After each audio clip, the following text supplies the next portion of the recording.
Hello everyone, this is Mark with Survival Bushcraft and Emergency Preparedness, here with another video for you guys, just giving you some tips, showing you that haven't done this before, some more emergency water storage.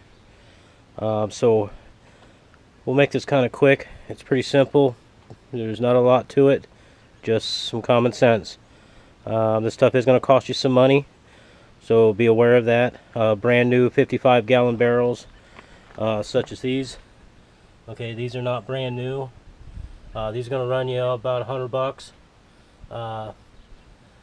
Mine I pick up from a local farm surplus store. These are all had at one time in them edible foods. These little ones down here below me are technically they consider them to be 13 gallons. I put 15 in here. 15 fits perfect. These all had at one time in them Dr. Pepper syrup from factories. So there's nothing bad in there. Your water might have a slight Dr. Pepper taste, but so anyways, I'm just trying to explain to you that if you get these things, make sure you get these blue barrels. Black is fine. Stay away from clear barrels.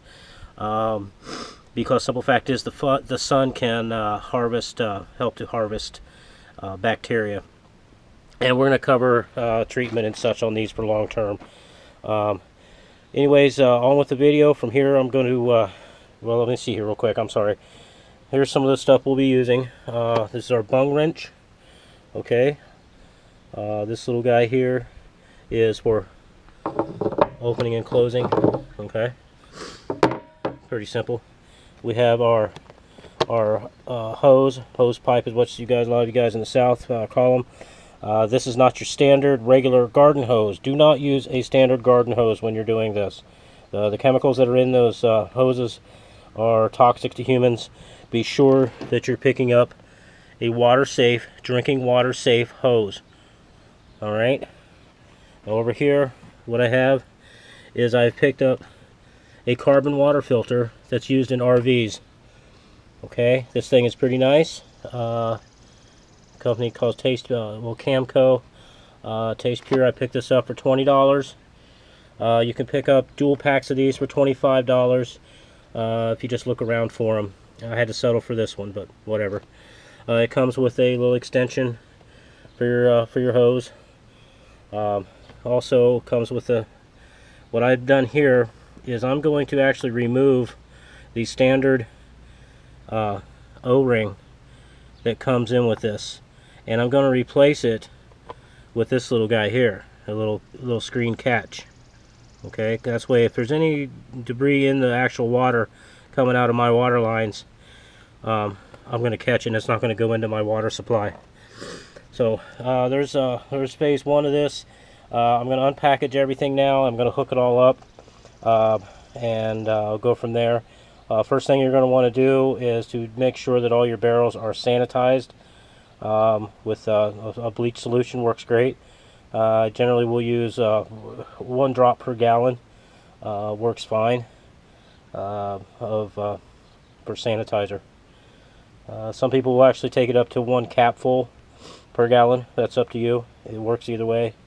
Let it sit for about 30 seconds. Switch it around. Sometimes what I like to do is actually myself is I will use a solution to get the smell out sometimes of these barrels that are left over from their factory use. I will use a combination of baking soda and lemon juice, and I will put that in there and I'll let it sit. Sometimes I'll let these barrels sit as long as a month before I ever do anything with them after I treat them that way. I know I try to get some of those residual smells out, even though they're not going to hurt you, and still, you know, you'd like to have it to taste halfway decent when you get it out. So, anyways, on with this. I'll be back in just a moment once I get everything hooked up. Alright guys, I'm back. Got everything hooked up. I want to show you something real quick here that's a thought of mine, and maybe something you guys might want to think about, especially those of you that are living in the northern areas where you're going to get a lot of cold and even winter storms. Here in South Dakota, we get ones that are just absolutely just deadly. And what I want to do here is, since a portion of my water supply is going to be outside, is what I'm doing. I've got an idea, and I've moved my stuff. First of all, I'm getting it off the ground. Right, I've installed pallets, and what I've done here is I've actually come out. I'm not sure, some of you may not be able to do this. Whatever, just try to figure something out the best you can. That's all I can tell you. Luckily, my vent to my dryer is on the back side of my home. So I'm going to utilize that. I'm going to clean this up really good and clean any lint out really well, because you don't want that building up anyways. It's a fire hazard. And what I'm going to do is I've decided that I'm going to box in this. It's going to hold the 3 55-gallon barrels that I have, and I'm planning on buying at least 3 more before winter hits. So this will be boxed in with those 6 55-gallon barrels that are going to be used for emergency hygiene water. So what I plan on doing is boxing this in and then connecting it with a tube into here with a filter to provide heat source into this container that's going to have these in here to keep them from freezing. I'm going to show you something real fast here. I'm going to turn around and we're just going to do this. In the meantime, here's that RV filter setup. It's a carbon-based setup. They're fine. There ain't nothing wrong with them. Anyways, sorry. What I have here, what we're going to end up doing is, sorry for moving you around so much. I want to show you something. All right, I want you guys to make sure that you mark your stuff really well. These are a little faded from last year. I'll go back over those. It's not a big deal. The barrels are clean. They're empty at this point. Anything that is not necessarily for direct consumption to drink or to cook with, be sure you mark it as non-potable. Here's what I want you guys to do in the north, is to make sure that you label your fills levels. Okay, I got a summer level, and then I've got a winter level. Like I said, here in South Dakota, we get absolutely brutal winter. These barrels will swell if they freeze, which is why I'm going to build the system that I'm going to do to keep these at least warm enough that they won't freeze, or if they do, it'd be easily thawed. Last year they froze solid on me, and if I would have had an emergency, I would have never been able to use them. It would have taken me a solid day to warm them up. So you're going to want to pull out a good 10 gallons in order to keep these barrels from swelling, because remember, ice expands, water expands when it freezes. I'm sorry, you know what I mean. There's a lot of weight here. Now make sure your larger barrels are in a position where they're not going to be moved. Unless you have a forklift, you're not going to move them. You know, because these things weigh over 400 pounds when they're filled. So it's about like 400 and anyways, 450, 460, something like that. Anyways, too heavy to move. So on with it. There's not really a whole lot here more to show you. Sorry.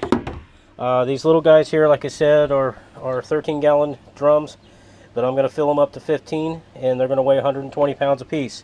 So keep that in mind as well. Weight is an issue. These little ones are all going to go inside my home. These are the ones that I will use in the event that we lose our water. This happened to us before, and after that happened a couple of times, I said enough is enough. The water quality in my town is absolutely horrid. The city is just completely negligent, I'm sorry to say. We have some of the worst water quality I've experienced. I've lived all over this country. It just regularly has a smell of crap. So it's really nasty. And that's why I filter every bit of water that I use in my home. I go in stages all the way from 55-gallon barrels all the way down into 1-gallon Brita charcoal filters. So anyways, I'm taking too long. All I'm going to do is take this little guy attached to my hose, my water, the drinking water safe hose, and I'm just going to put it in, and I'm going to fill it slowly. I'm not going to turn the water pressure up too high. This filter only has a 60-pound, I think it is, water pressure limit, so I'm going to go easy with it. Alright, we are filling. You can see this is a high flow system running through a charcoal filter. This is clean water at this point. This can be drunk straight out of the barrel.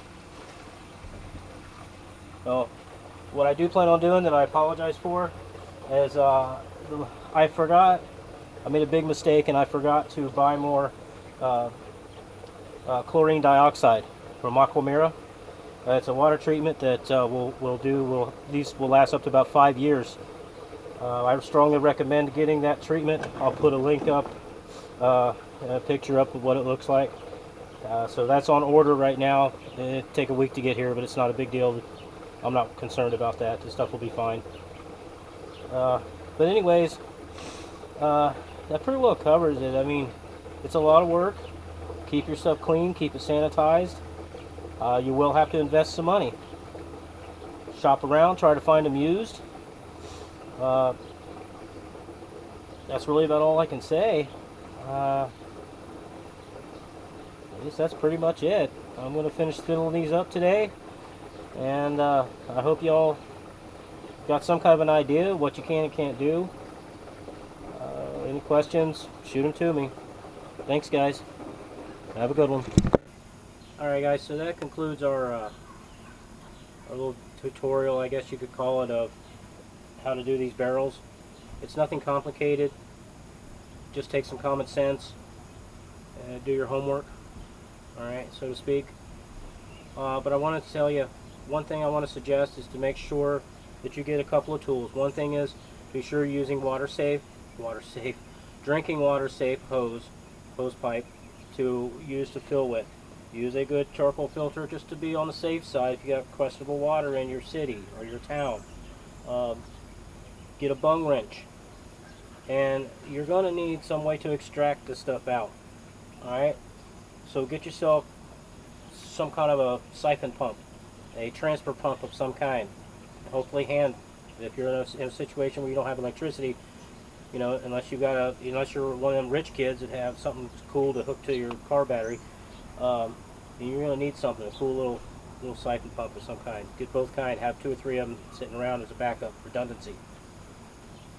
Anyhow, another thing I would suggest is tagging. I would tag my stuff here with the date, okay, that these were filled, so that you have, you keep track of what you have so you can rotate. Anyways, hope you enjoy the vid. Hope you learned something.